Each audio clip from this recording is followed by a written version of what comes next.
தென்னாடுடைய சிவனே போற்றி, எந்நாட்டவர்க்கும் இறைவா போற்றி.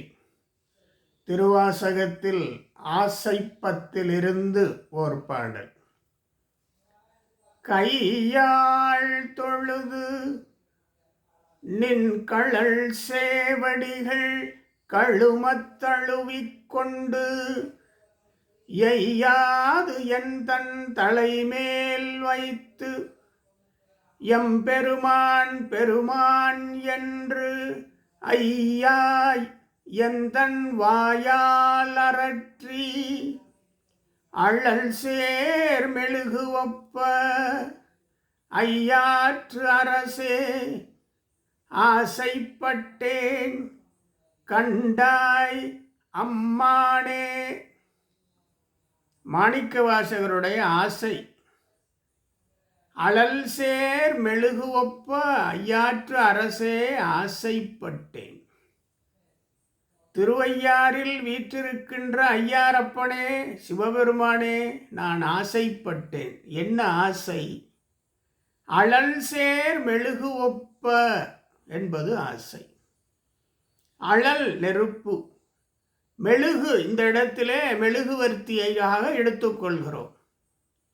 இங்கே மெழுகுவர்த்தியாக மாணிக்கவாசகர், அங்கே நெருப்பாக சிவபெருமான். இப்படி என்னை சேர்த்து வை, அழல் சேர் மெழுகு ஒப்ப. அனலன் என்று சொல்வோம் அல்லவா சிவபெருமானை. கையிலே நெருப்பு, அனலன், அனல் வைத்திருக்கிறான். ஆக நான் மெழுகுவர்த்தியாக இருக்கணும். இறைவனுடைய அருள் நெருப்பாக என்னிடத்திலே இருக்கணும். மெழுகுவர்த்தி ஒளி சுடர் ஒளி. மெழுகு மற்றவர்களுக்கு ஒளியினை தரும், வெளிச்சத்தை தரும், தான் உருகிக்கொண்டே வரும். மெழுகுவர்த்தி பிறர்க்கென வாழும். இந்த பாடலிலே மிகப்பெரிய வாழ்வியல் நெறியினை மாணிக்கவாசகர் சொல்கிறார். இறையருள் பெற்றவர்கள் பிறர்க்கென வாழ்பவர்கள். பிறர்க்கென வாழ்வதுதான் பிறவி பயன். ஓர் ஆசிரியன் என்கிற மெழுகுவர்த்தி அருள் ஞானம் அறிவு என்கிற நெருப்போடு இணைந்து சுடர் ஒளி தந்து மாணவர்களுக்காக வாழ்நாள் முழுதும் வாழ்கின்ற பேராசான் ஆசிரியர். அப்படியே பெற்றோர்கள் தன் குழந்தைகளுக்காக வாழ்நாள் முழுதும் வாழ்கின்றவர்கள். அவர்கள் அன்பு என்கின்ற பிணைப்பிலே இருக்கிறார்கள். மெழுகுவர்த்தி இறையருளாலே, அன்பாலே, பாசத்தாலே, கருணையாலே அந்த பெற்றோர் என்கிற மெழுகுவர்த்தி குழந்தைகளுக்கு எந்நாளும் வாழ்வில் வெளிச்சமாக இருக்கிறது. முன்பொரு காலத்திலே அன்இன்டரப்டட் பவர் சப்ளை யூபிஎஸ் இல்லாத காலத்திலே மின்சாரம் தடைபட்டால் உடனே மெழுகுவர்த்தியை தேடுவார்கள். ஏனென்றால் மெழுகுவர்த்தி வெளிச்சம் தரும். அப்படித்தான் சில மாமனிதர்கள் இருக்கிறார்கள். ஏதாவது ஒரு பிரச்சனை என்றால் அவரை கூப்பிடுங்கள், வெளிச்சமாக அதற்கு தீர்வு தருவார். மிகப்பெரிய வாழ்வியல் நெறியினை மாணிக்கவாசகர் இந்த பாடலிலே சேர்த்து வைத்திருக்கிறார். அழல் சேர் மெழுகு ஒப்ப ஐயாற்று அரசே. நான் மற்றவர்களுக்காக சிவநெறி பரப்பி சிவஞானம் மற்றவர்கள் பெறுவதற்காக நான் அழல் சேர் மெழுகு ஒப்ப இருக்க வேண்டும். சிவபெருமானே, இந்த மெழுகுவர்த்தியை உன்னுடைய அருளால் ஏற்றிவை, உன்னுடைய ஞானத்தால் ஏற்றிவை, உன்னுடைய கருணையினால் ஏற்றிவை.